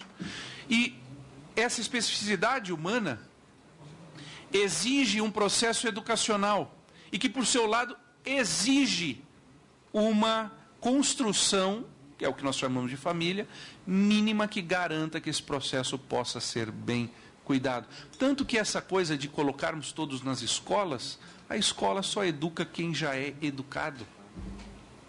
Se não há o mínimo de virtude, de humildade, de respeito ao professor, não tem processo educacional, não se forma. E isso se aprende em casa. E a boa psicologia dá conta que os estándares principais se formam até os 6, 7 anos, se eu não estou enganado, não é bem a minha área. Então, acho que nós devemos sim, e aqui nessa comissão, com um compromisso muito sério, aqui há deputados sérios, ainda que divergentes, mas um trabalho sério. Então, não temos, na minha opinião, o direito de dizer o que é família. Nós temos que reconhecer o que é a família. E aqui não faço juízo concreto de nenhum caso, de nenhuma situação das vidas pessoais das pessoas, de maneira alguma. Pelo contrário, a pessoa humana, independente de qualquer das suas circunstâncias, deve ter a sua dignidade respeitada. Se ela tem uma orientação sexual diferente da minha, ou mesmo da qual eu divirja, ela deve merecer o meu respeito absoluto. E por isso eu seria contrário a qualquer forma, como sei que é o caso do pastor Marcos Feliciano, deputado, do deputado Diego Garcia, nós aqui seríamos os primeiros a combater qualquer forma de homofobia. O dia que eu tiver uma notícia de que alguém aprovado no concurso dificílimo do Ministério Público do Estado de São Paulo, sou praticamente seu vizinho, moro em Tupã, conheço Santa Cruz do Rio Pardo, Ourinhos, toda aquela região, lugar fantástico. O dia que eu souber que alguém aprovado no concurso do Ministério Público não é nomeado porque é homossexual, eu seria o primeiro a ir defender essa pessoa. Porque isso seria, sim, uma homofobia e seria uma usurpação. Enfim, para terminar, agora, uma outra questão. Uma família pressupõe a procriação, a manutenção da espécie, mais um processo que eduque para a liberdade. Um processo que eduque para a liberdade. E isso pressupõe pessoas de sexos distintos. Isso pressupõe, não só sob o aspecto biológico, mas sob o aspecto, isso já é comprovado, que homem e mulher são diferentes. Isso não é culpa minha, não é culpa do pastor Marcos Feliciano, isso foi a natureza que assim constituiu. São diferentes, complementares. Eu dizia, inclusive, ontem, que nós chegamos já há muito tempo a uma bela sofisticação dos papéis de homem e mulher.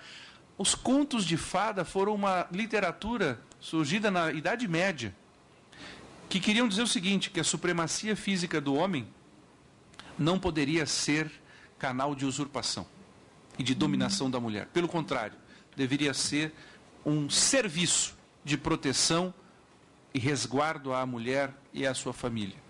Enfim, distintos, complementares e necessários para a formação familiar. Desculpa ter me estendido, mas eu acabei ficando com a última parte da fala de Vossa Excelência. Eu já adverti no início. Agradeço pelo belo trabalho que tem feito junto com o deputado Sócio na condução desse trabalho, o deputado Diego, o deputado Anderson. Esse tema é fundamental, não por aspectos religiosos. Não haverá Estado sem família. Muito obrigado. Muito obrigado, nobre deputado Evandro Gussi, pela brilhante explanação e pelo equilíbrio nas suas palavras. Ponderação é sempre uma marca de um grande legislador. Deputado Evandro Rogério, nós temos Evandro ao quadrado aqui hoje, né? Isso era já numa outra reunião nós falamos que isso era uma dificuldade na infância, que eram bem poucos Evandro. E aqui nós nos encontramos em dois na mesma comissão por várias vezes. Mas queria cumprimentar o pastor Feliciano, cumprimentar o Sóstenes também, devido à sua ausência, ao Diego, tal Diego, que foi o autor dessa audiência, aos palestrantes. Eu não tive a oportunidade, estava nos ministérios hoje, acabei fazendo 2 audiências dos ministérios, que é também uma das funções que nos acarreta, porque se você acaba não tendo essa possibilidade, quando elas são marcadas, você acaba não realizando algumas ações que são diretamente também ligadas. Mas eu, ouvindo o que eu pude ouvir aqui, e o entendimento, alguns conceitos, eu falo que quando você entra no ponto família, rapidamente você é levado aspectos religiosos. Rapidamente você tem. E quando você envolve e você se posiciona forte nisso, você leva uma pecha rapidinho, ou 2. Ou você é retrógrado, ou você é fundamentalista. E isso acaba, muitas vezes, fazendo aquela situação do encolhendo. Acho que foi até o senhor que falou que você acaba, muitas vezes, não discutindo, ignorando, e neste ignorar, você vai perdendo as particularidades e a sensibilidade do ser família, da estrutura, dessa maior instituição que se tem, que é a instituição família.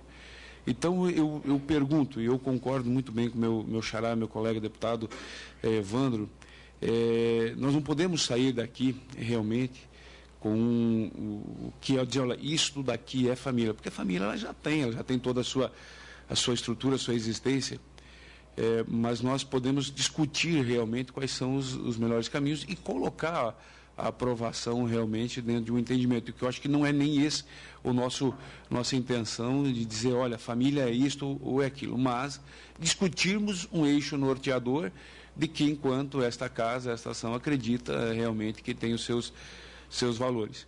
Eu sou muito aberto nessa ação em relação a o que é e o que não é família.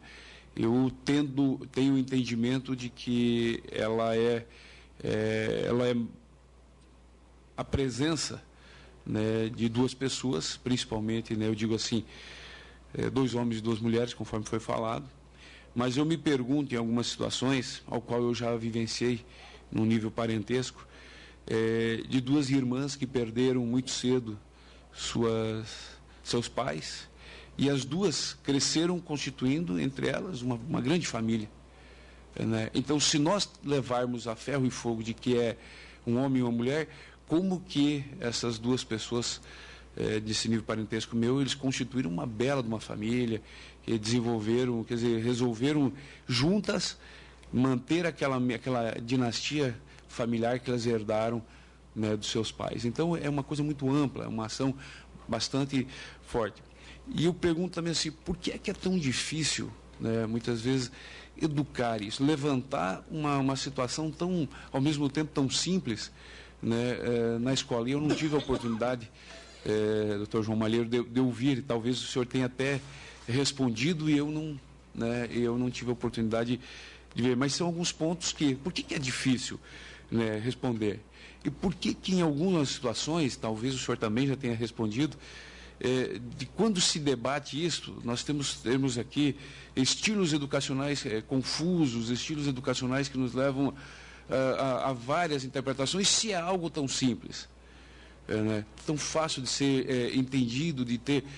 eu falo que os valores familiares, eles são, eu vou dizer assim, a base, eu que venho da origem do esporte,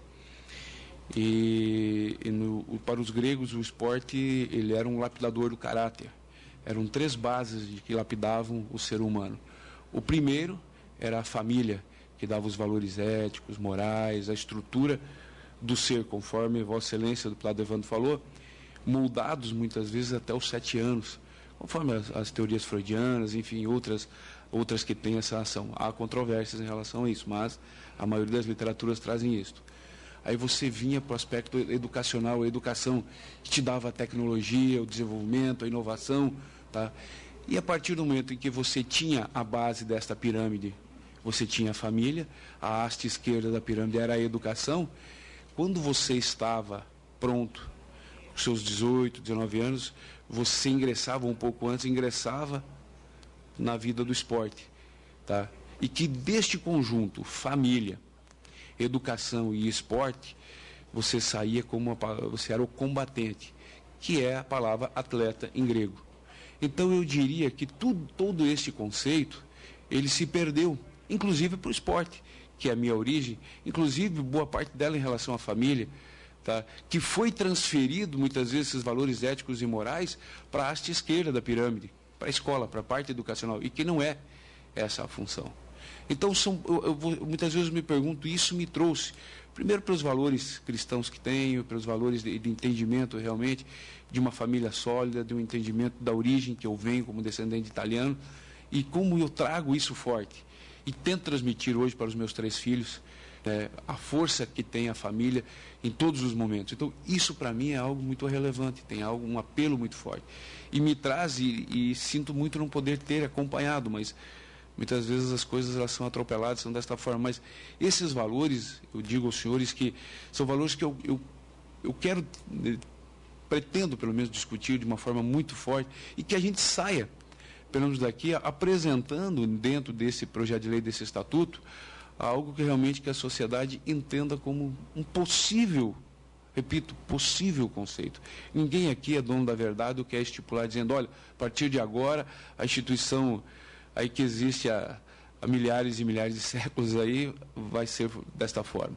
Mas pelo menos dizer o seguinte, discutimos e acreditamos na força dessa instituição máxima, que é a família. Obrigado.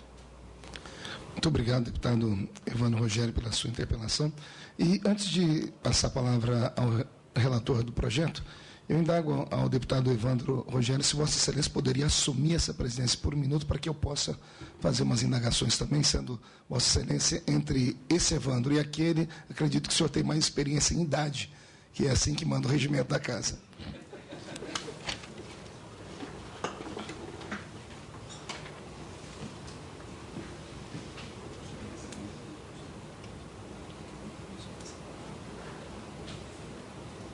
Tudo bem. Tudo bem, senhor? Tudo bem.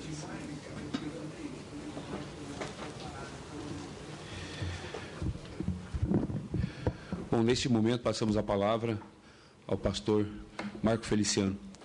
Deputado Evandro, presidente em exercício nesse momento, muito obrigado pela oportunidade. Quero aqui pedir desculpa aos nossos debatedores, que aqui na casa a gente quase não almoça, a gente esquece que a gente é ser humano e dado o avanço do horário.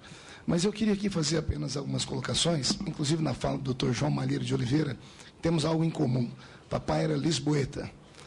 Meu pai nasceu em Lisboa, então também tenho sangue português.